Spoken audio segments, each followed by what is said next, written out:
लोहा पंचायत समितीमध्ये बालाजी शिंदे नावाचा एक तरुण आपल्या कामानिमित्त जातो. तिथल्या प्रशासकीय अधिकाऱ्याला विचारतो, काम का झालं नाही, कामाला विलंब का लागतो, कामावर वेळेवरती का करत नाहीत, असा जाब विचारतो. पण तिथले सगळे प्रशासकीय अधिकारी पंचायत समितीमधले एकत्र येतात, लोहा पोलीस स्टेशनवर जातात, ठिय्या मांडतात आणि तिथल्याच त्या सर्वसामान्य तरुणावर गुन्हा नोंद करतात. गुन्हेही साधे नोंद करत नाही. Section 132, section 115(2), section 352, section 351(2), 351(3), section 351(3) हे भारतीय न्याय संहितेमधली कलम त्या सर्वसामान्य व्यक्तीवरती लावतात. मग प्रश्न पडतो, सर्वसामान्यांनी प्रशासकीय अधिकाऱ्यांना जाब विचारायचा नाही का? आपलं शासकीय काम का विलंब होतो हा जाबही विचारायचा नाही का? हा प्रश्न निर्माण होतो आणि हाच प्रश्न घेऊन मी आज तुमच्या समोर आहे. नमस्कार, मी रामेश्वर जामगे, युवा राज्य न्यूज लाईव्हच्या आवाज जनतेच्या मनातला या विशेष कार्यक्रमामध्ये आपलं मनपूर्वक स्वागत करतो. सर्वप्रथम हा जो गुन्हा नोंद करण्यात आला बालाजी शिंदे यांच्यावर, त्याची एफ-आय-आर आपल्याकडे आहे. सुरुवातीला एफ-आय-आर पाहूया. ही एफ-आय-आर मधली कलम आताच मी तुम्हाला वाचून दाखवल्याप्रमाणे भारतीय न्याय संहिता 2023, 132, सेक्शन 115(2), सेक्शन 352, सेक्शन 351(2), सेक्शन 351(3) ही कलम लोहा पंचायत समितीतल्या अधिकाऱ्यांनी सर्वसामान्य व्यक्तीवरती लावली.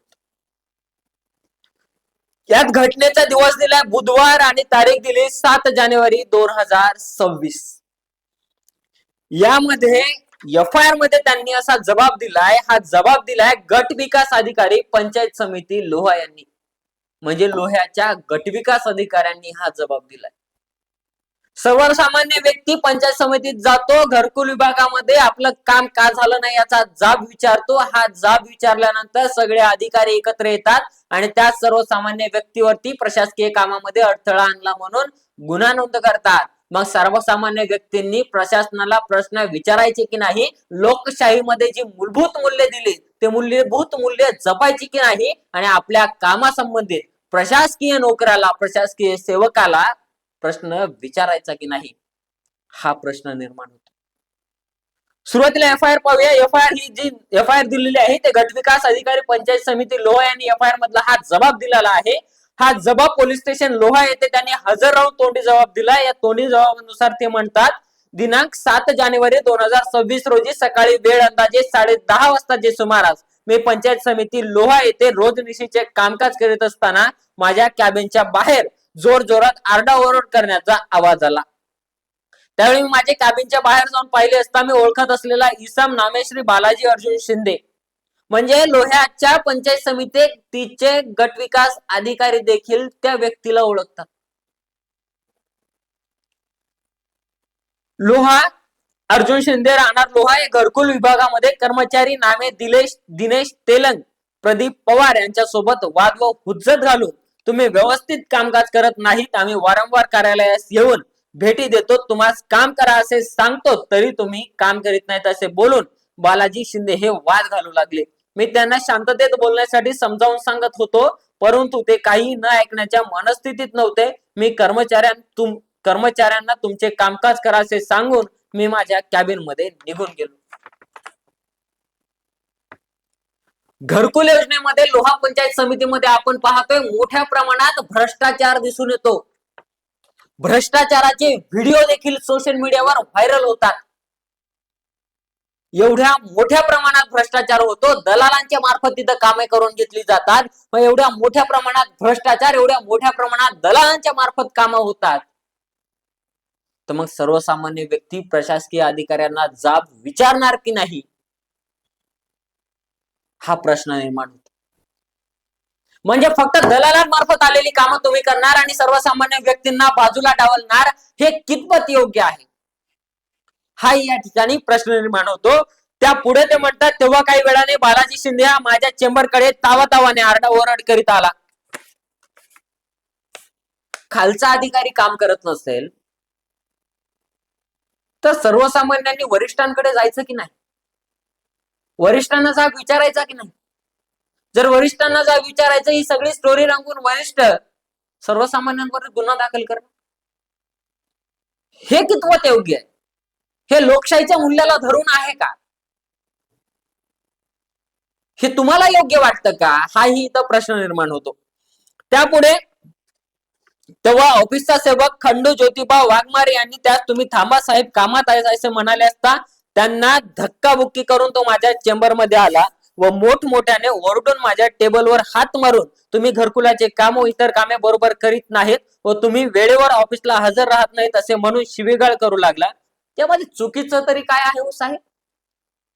लोहा पंचायत समितीच्या आम्ही आजपर्यंत पाहत आलोय, लोहा पंचायत समितीचे कित्येक व्हिडिओ बाहेर आलेले आहेत जे अधिकारी वेळेवर कामावरती आलेले नाहीत. त्यानंतर जो काही अधिकाऱ्यांचा नोंदणीचं रजिस्टर असतं, रोजनिशी असते, त्या रोजनिशीमध्ये रेकॉर्ड न करता अधिकारी कामावरती हजर राहत नाही. मग हे कितपत योग्य आहे? तुम्ही वेळेवरती हजर राहत नाहीत हेच जर तो सर्वसामान्य व्यक्ती मानतोय तर त्याचं काय चुकलं? त्याच्या पुढे व वेळेवर ऑफिसला हजर राहत नाहीत असे म्हणून शिवेगाळ करू लागला. त्यास आम्ही तुम्ही शांत बसा, तुमचे जे काही कायदेशीर तक्रार काम आहे ते लेखी द्या किंवा सांगा असे म्हणत असताना त्याने आम्हास अरेतुरीची भाषा वापरून माझ्या अंगाला हात लावून धक्काधुक्की करून बळाचा वापर केला. तेव्हा माझ्या ऑफिसचे इतर कर्मचारी श्याम श्रीराम गुंडावार, शिवकुमार निवृत्ती घोडकेस, संतोष विश्वनाथ गायकवाड, रामप्रताप रायघोळ व इतर असे कर्मचारी अधिकारी आले असता तो शिवीगाळ करून तुम्ही कार्यालयाच्या बाहेर निघा, तुमचे बघतो असे म्हणून निघून गेला. साहेब खरंच तुमच्या कार्यालयामध्ये आला आणि त्याने धक्काबुक्की केली तर शासकीय कार्यालयामध्ये सीसीटीव्ही असतात, सीसीटीव्ही फुटेज मध्ये सगळा प्रकार रेकॉर्ड झाला असेल. मग हा प्रकार तुम्ही जनतेसमोर मांडा ना की या माणसाने या पद्धतीचं केलं. हा प्रकार तुम्ही पोलीस प्रशासनापुढे मांडा, हा प्रकार तुम्ही जनतेपुढे मांडा. तुम्ही डायरेक्टली जर एखाद्यावरती आरोप करताय धक्काबुक्की केली तर ते सीसीटीव्ही फुटेज तुमच्याकडे असतात, ते सीसीटीव्ही फुटेज तुम्ही दाखवा. तुम्ही एफआयआर नोंद केलात, एफआयआर मध्ये असं नोंदही नाहीये तुमचं की त्याचे सीसीटीव्ही फुटेज तुमच्याकडे अवेलेबल आहेत. जर तुमच्या कॅबिन मध्ये सीसीटीव्ही आहे, तुमचा प्रशासकीय अधिकारी आहे, प्रशासकीय कार्यालयामध्ये सीसीटीव्ही असणं गरजेचं आहे. मग साहेब तुम्ही त्या एफआयआर मध्ये नोंद तरी केलात का की ते सगळे फुटेज तुमच्याकडे आहे? त्या पुढे म्हणतात तो वारंवार ऑफिसला विनाकारण येऊन अरे रावीच्या भाषा करून मी माहिती अधिकार कार्यकर्ता व पत्रकार आहे त्यामुळे तुमची तक्रार मी माझ्या वरिष्ठांना करतो, वृत्तपत्रात देऊन तुमची बदनामी करतो म्हणून धमकी देत असतो. मला साधारण धपाकुपी असल्यामुळे मी दवाखान्यात जाऊ इच्छित नाही. साहेब साधारण धक्काबुक्की कशी असते? वृत्तपत्र किंवा वृत्तवाहिन्या या कोणाच्या बदनामी करण्यासाठी निर्माण झालेल्या नाही. साहेब वृत्तपत्र आणि वृत्तवाहिन्या लोकशाहीचा चौथा स्तंभ आहे आणि त्या जनतेच्या भावना लोकांपर्यंत मांडण्याचे आणि प्रशासनापर्यंत मांडण्याचं काम करतो. मग या पद्धतीचं काम कोणतंही वृत्तपत्र आणि कोणती वृत्तवाहिनी नाही करणार साहेब. याचे सगळे फिटे जे असतील तुमच्याकडे आणि तुम्हाला धक्काबुक्की झाली एवढं तुम्ही सांगताय तर मग तुम्ही दवाखान्यात जायलाही इच्छुक नाही म्हणताय, मग धक्काबुक्की नेमकी कशा पद्धतीची झाली हा या ठिकाणी प्रश्न निर्माण होतो. त्यानंतर तरी बालाजी अर्जुन सिद्ध राहणार लोहा यांनी मी व माझे कर्मचारी शासकीय कर्तव्य बजावत असताना मला व आमच्या कर्मचाऱ्यांना शिवीगाळ करून धक्काबुक्की केली व शासकीय कामात अडथळा आणला व शिवीगाळ करून जीवे पाडण्याची धमकी दिली म्हणून त्याच्यावर योग्य ती कारवाई करावी. बर माझा जबाब माझे सांगण्याप्रमाणे टंकलिखित केला असून तो मी वाचून पाहिला व तो बरोबर व खरा आहे. आता प्रश्न निर्माण करतो साहेब शासकीय कार्यालय म्हणजे गार्डन नाही की जिथं माणूस रोज रोज येईल आणि आपलं मनोरंजन करून जाईल. शासकीय कार्यालयामध्ये माणूस आपल्या कामानिमित्त येतो, ते काम जर वेळेवर नाही झालं, त्या कामाला विलंब झाला, त्या कामामध्ये अडथळे येत असतील तो तो सर्वसामान्य माणूस, तो सर्वसामान्य नागरिक अधिकाऱ्यांना जाब विचारणार नाही तर मग नेमका जाब कोणाला विचार? अधिकारी जनतेचे सेवक आहेत, त्या जनतेच्या सेवकाला जाब नाही विचारायचा तर मग नेमका जाब कोणाला विचारायचाच आहे.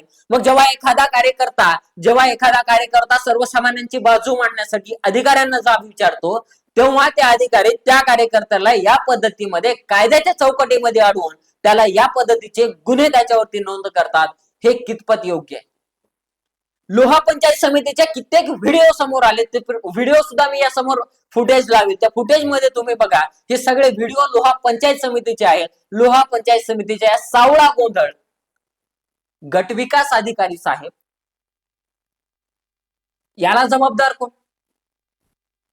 एक सर्वसामान्य व्यक्ती येतो तुमच्या कॅबिन मध्ये, येतो तुम्हाला जाब विचारतो, तुम्ही म्हणताय धक्काबुक्की केली, या सगळ्या गोष्टी केल्या, कदाचित त्या व्यक्तीने धक्काबुक्की केली असेल, त्याच्या या गैरवर्तनाचा आम्ही समर्थन करत नाहीत, पण आम्ही हे म्हणतोय तुमच्या पंचायत समितीच्या कामामध्ये पारदर्शकता आहे का? तुमच्या पंचायत समितीच्या कामामध्ये लोकांची कामं नियमित होतात का? लोकांना न्याय मिळतो का? हाही प्रश्न इथं निर्माण होतो. बालाजी शिंदे नावाच्या युवकाने जे काही केलं असेल त्याचे पुरावे जर असतील तर ते पुरावे तुम्ही कोर्टामध्ये मांडा, ते सिद्ध झाले तर तुम्ही त्यांच्यावर गुन्हा नोंद करा. पण साहेब तुम्हीच सांगा, लोहा पंचायत समितीमध्ये काम पारदर्शक होतं का? सर्वसामान्यांचे प्रश्न बिना दलालाचे सोडवले जातात का? दलाल मध्ये न येता सर्वसामान्य घरकुल मंजूर केलं जातं का? हे आधी तुम्ही स्पष्ट करा. जर या सगळ्या गोष्टी तुम्ही स्पष्ट करू शकला नाही तर सर्वसामान्य लोक येतील, तुम्हाला जाब विचारतील, तुमच्या कॅबिन मध्ये येतील, तुम्हाला प्रश्न विचारतील आणि तुमच्याकडनं त्यांच्या कामाचा जबाबही घेतील. काम झालं नाही तर ते तुम्हाला जाबही विचारतील. हा अधिकार सर्वसामान्य लोकांना घटनेने दिलेला आहे. तुमचं काम आहे सर्वसामान्यांचं काम करणं. लोकांचे सेवक आहात तुम्ही, लोकसेवक आहात. लोकसेवाचं काम असतं, लोकसेवकाचं काम असतं सर्वसामान्य लोकांचं, जनतेचं काम करणं.